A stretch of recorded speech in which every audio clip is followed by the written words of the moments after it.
ह्या हॉलमध्ये जेवढे लोक बसलेत आता त्या सगळ्यांना विनंती आहे की पुढच्या 15 मिनिटात आपण आपले कमीत कमी 5 ते 10 हजार रुपये उत्पादनाचा खर्च या ठिकाणी कमी करणार आहोत. आणि ज्या वर्षी पाऊस जास्त ते वर्ष बुरशीचं वर्ष असतं. कशाचं? बुरशीचं. ज्या वर्षी पाऊस कमी ते वर्ष कशाचं असतं? व्हायरसचं, विषाणूजन्य रोगाचं किंवा कीटकाचं. समजलं? टाकणार आहे. आज संकल्प करून जायचंय की मी बिना बीज प्रक्रिया केल्याशिवाय ते बियाणं पेरणार नाही. बरोबर? किती खर्च आहे ते सांगतो. एका एकरला 50 ते 100 रुपयापेक्षा जास्त खर्च नाही. किती खर्च आहे? सगळ्यात आधी बियाण्याला बुरशीनाशक लावायचं. सगळ्यांनी पोलीस स्टेशनशी संबंधित FIR नावाचा शब्द ऐकलाय? FIR बरोबर? F फॉर फंगिसाइड बुरशीनाशक आधी, I फॉर इन्सेक्टिसाइड कीटकनाशक कितव्या नंबरला? दुसऱ्या नंबरला. R फॉर रायझोबियम म्हणजे जीवाणू संवर्धक कितव्या नंबरला? बरोबर. आणि म्हणून बियाण्याला काय करायचे? FIR करायचे. आणि मग बियाण्याला FIR केल्यानंतर जे काही नुकसान होणार ते होणार नाही. आणि म्हणून तुम्ही जैविक औषधं पेरणीच्या 24 तास आधी म्हणजेच आजची तारीख किती आहे? 16 एप्रिल. 18 एप्रिलला जर आमच्या ह्या काकांना बियाणं पेरायचंय तर 17 एप्रिलला म्हणजे 24 तास आधी ते बियाण्याला जैविक निविष्ठा लावू शकतात. काय लावलं पाहिजे? ट्रायकोडर्मा तुम्ही लावू शकता, PHB लावू शकता, ॲझोटोबॅक्टर ची बीज प्रक्रिया आपल्याला करता येते. समजलं बीज प्रक्रियेचं महत्व सगळ्यांना? त्याचा जो अत्यंत महत्वाचा मुद्दा आहे वर्ग क्रमांक 2 मधला तो म्हणजे एकात्मिक खत व्यवस्थापनाचा. इकडे लक्ष द्या सगळ्यांनी. खतावर आलं आता.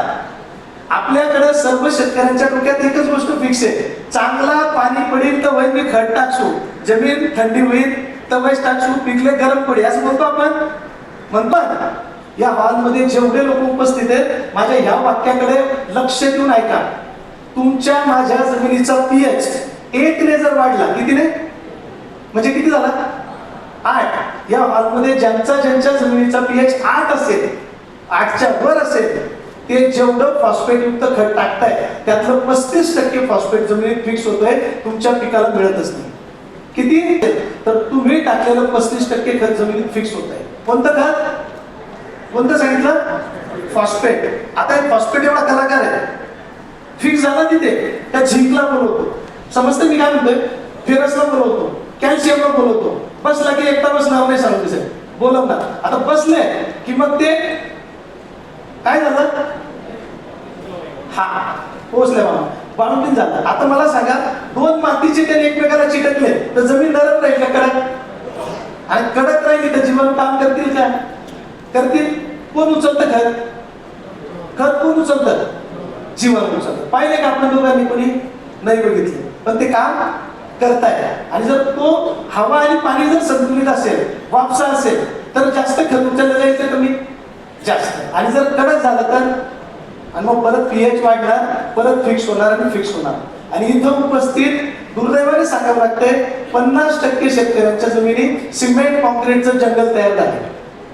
मी तुम्हाला पुढच्या 4 मिनिटात एक इंटरेस्टिंग गोष्ट सांगणार आहे, ती म्हणजे वातावरणाचा बदल झाल्यानंतर 8 दिवस आधी सांगता येतं आमच्या शेतात कोणती कीड येणार आहे. किती दिवस? ज्या दिवशी तुम्हाला असं वाटलं की उन्हात बसलं तर चटका लागतो आणि सावलीत बसलं तर थंडी वाजते, होतं का असं? होतं. ज्या पण दिवशी तुम्हाला असं वाटलं समजायचं पुढच्या 6 दिवसात माझ्या शेतात मावा दिसणार आहे. Clear cut, clear. इथं जे जाणकार लोक बसलेले असतील ज्यांचं वय 60 वर्षाच्या वर आहे, त्यांनी मागचे जर अनुभव घेतले तर पौर्णिमेच्या 6व्या किंवा 7व्या दिवशी मावा तुमच्या शेतात दिसतो म्हणजे दिसतो. दर पौर्णिमेला रस शोषक किडीची अंडी पडतात आणि दर अमावस्येला आळीवर्गीय याच्यामध्ये अंडी पडत असतात. शक्यता जास्त असते, त्या आपण खोलात जाणार नाही.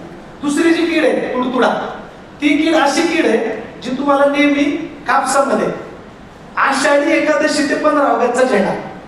लक्षात आलं तारीख? आषाढी एकादशी म्हणजे जुलैची 15 तारीख ते 15 ऑगस्ट या दरम्यान सर्वात जास्त तुडतुडा तुमच्या कापसावर असतो. वातावरण कोणतं लागतं ते सांगतो फक्त. वातावरण, ज्या वातावरणात तुम्हाला डोक्याला रुमाल पण बांधायची गरज नाही आणि अंगात स्वेटर पण घालायची गरज नाही, असं वातावरण तुम्हाला ज्या ज्या दिवशी तुमच्या शेतात शिवारात दिसलं की समजायचं माझ्या शेतात काय येणार आहे? कोणती कीड येणार आहे? तुडतुडा येणार. 3ऱ्या नंबरची कीड आहे थ्रिप्स. फुलकिडा माहित आहे? खूप मोठ्या प्रमाणावर नुकसान करतो. अगदी सिंपल गोष्ट लक्षात ठेवा, सिंपल. शेतात काम करत असताना तुमच्या डोक्याला घाम आला, कुठलंही श्रमाचं काम न करता, तर समजायचं पुढच्या 6 दिवसात माझ्या शेतात भरपूर मोठ्या प्रमाणावर फुलकिडे दिसणार आहेत. कारण घाम केव्हा येतो, जेव्हा तापमानासोबत आर्द्रता पण वाढलेली असते. आणि हे वातावरण फुलकिडा किडीसाठी पोषक असतं. हे का सांगतो वारंवार लक्षात घ्या सहकारी मित्रांनो. नुकसान झाल्यावर तुम्ही खर्च करतोय, कष्टाचे पैसे त्या ठिकाणी खर्च करतोय. सर अत्यंत दुर्दैवाने सांगावं वाटतं की या मधले 70% लोक व्याजाने पैसे काढून शेती करतात. खरी गोष्ट आहे. परंतु जेव्हा कृषीचा कार्यक्रम असतो तेव्हा बऱ्याचदा आपल्याला वेळ नसतो. आपल्याला सांगावं लागतं की काका बसा. आणि ह्या बारीक सारीक गोष्टी आपण सगळ्यांनी समजून घ्यावा, ही देखील विनंती मी आपल्याला या ठिकाणी करणार. थ्रिफ्टच्या बाबतीत दुसरा ठोकताळा सांगतो. एक तारखेला इकडे लक्ष द्या सगळ्यांनी. 1 तारखेला तुम्ही ज्या गावातून आले तिथं पाऊस पडला 1 तारखेला, आणि 8 तारखेपर्यंत पाऊस पडला नाही. किती तारखेपर्यंत? 8 तारखेपर्यंत. तर 9 तारखेला तुमच्या कॅलेंडरवर लिहून ठेवायचं की मला 12 ते 13 तारखेला भरपूर सारे फुलकिडे माझ्या शेतात दिसतात. 2 पावसातला गॅप 8 दिवसाच्या वर वाढला की समजायचं फुलकिडे येणार म्हणजे येणार. आणि हे जिथं जिथं अनुभवी शेतकरी आहेत, जे जे जाणकार आहेत, हे प्रत्येक शब्दाला त्यांची मान डोलवताना दिसतंय सर की हो माझ्या शेतात असं घडतंय, असं होतंय. पण शेवटी ती मन खरी ठरते सर. शेतकरी शाळा बस दिवाळी. आणि म्हणून दिवाळीला आपण शाळा नेऊ नये म्हणून कृषी विभागाने आखाजीच्या आधी आपली शेती शाळा आयोजित केली. लक्षात घ्या, हा उद्देश आहे त्याचा, समजलं. आणि म्हणून पुढची 4थ्या नंबरची जी कीड आहे ती आहे पांढरी माशी. कोणती? पांढऱ्या माशीच्या बाबतीत एक इंटरेस्टिंग गोष्ट समजून घ्या. उडणारी पांढरी माशी नुकसान करत नाही, फार कमी प्रमाणात करते. नुकसान करते पिलं, क्राउडर्स जे काही नियुक्त असतात ते, पण ते दुर्दैवाने तुमच्या माझ्या डोळ्यात दिसत नाही. तर पांढरी माशी केव्हा येईल त्याचा एक ठोकताळा तुम्हाला सांगतो. आणि विशेष जेवढे शब्द मी तुमच्याशी बोलतोय त्या प्रत्येक शब्दाला शास्त्राचा आधार आहे. कारण माझ्या समोर सगळे शास्त्रज्ञ आमचे गुरुवारी बसतात. त्याच्यामुळे मला वाटेल म्हणून की उन्हाळा पावसाळा घाम असं काही सांगणार नाही, तर त्याला शास्त्राचा आधार असेल तरच बोलणार. नांदेड सरांचं सुंदरचं स्मित असतं त्या ठिकाणी आलं. नक्कीच सर तुमच्यामुळेच हे आम्हाला सगळं सहकार्य शक्य होतंय. पांढरी माशी, पंकज पाटील सर आहेत. पांढऱ्या माशीच्या बाबतीत एक पक्क लक्षात ठेवा. शेतात चालताना तुमच्या चपलेला गारा लागतो का?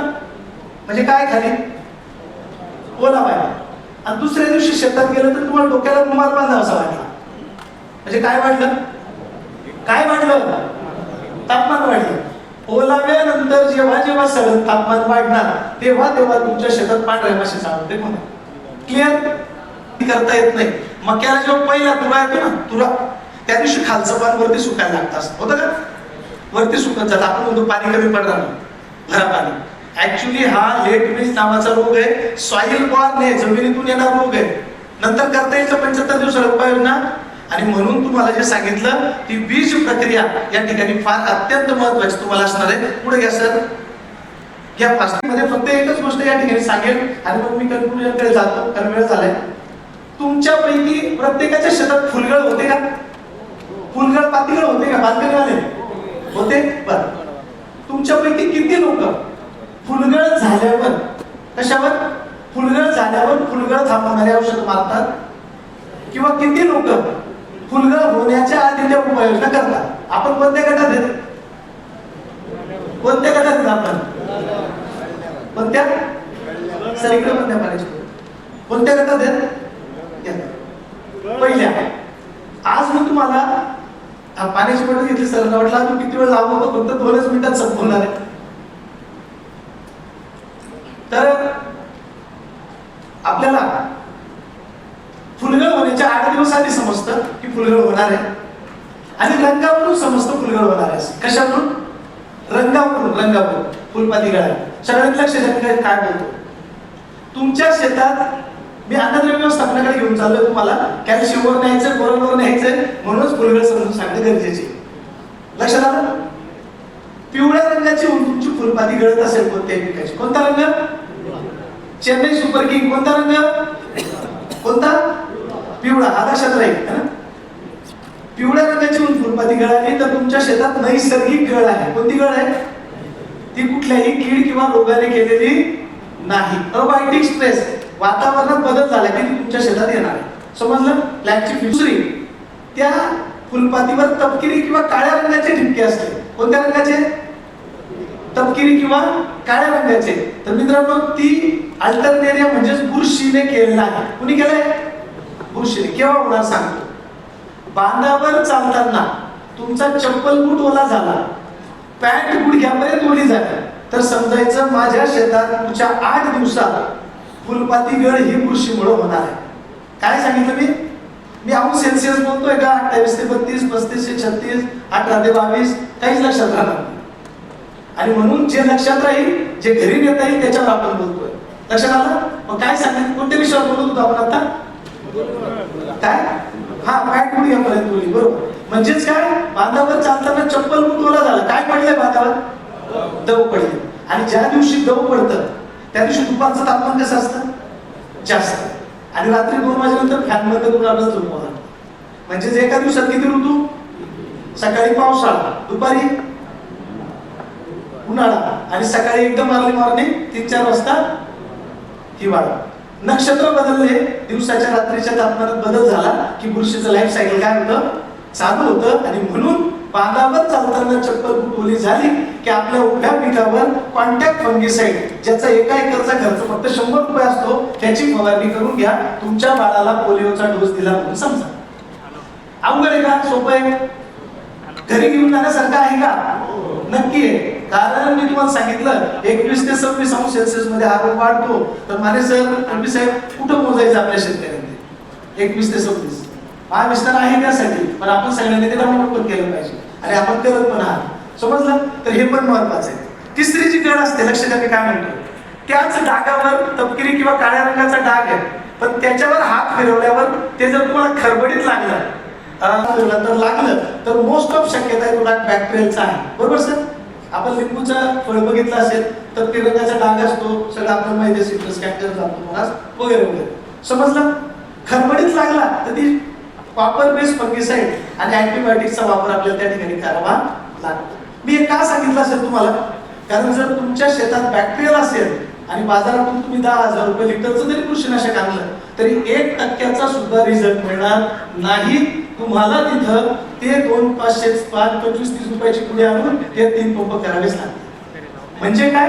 मला स्पर्श म्हणून समजू शकतं की माझ्या शेतात कशाचा स्प्रे घ्यायचा आहे. आणि सगळ्यात शेवटची, आजच्या शेवटचा चर्चेचा मुद्दा आहे, लास्ट वाला, तो म्हणजे फुलपाती गळते पण तिच्यावर ना तपकिरी रंगाचा डाग असतो, ना पिवळ्या रंगाचा असतो, ना तिथे काही ठिपके असतात, ना तिथे हाताला खरबडीत लागतात.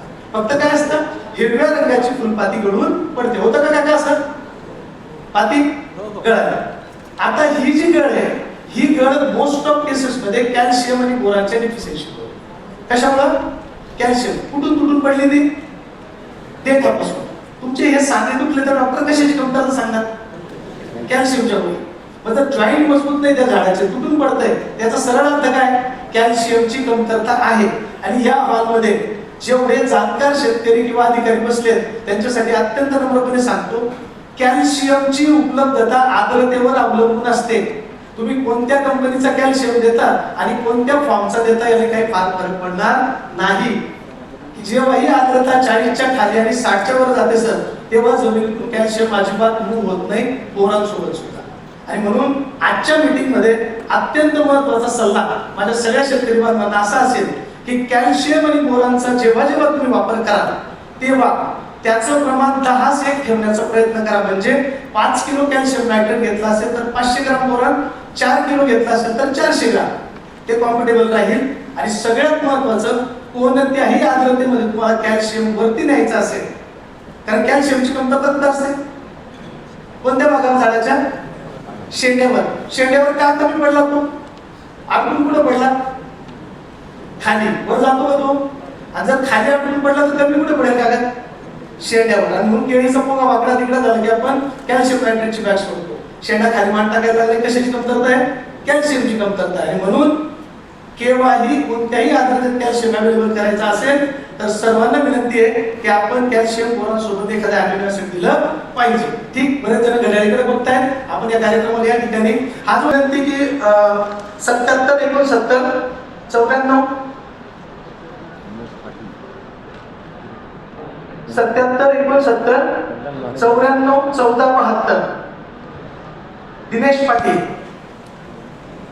ओके, धन्यवाद, खूप खूप धन्यवाद. Thank you so much.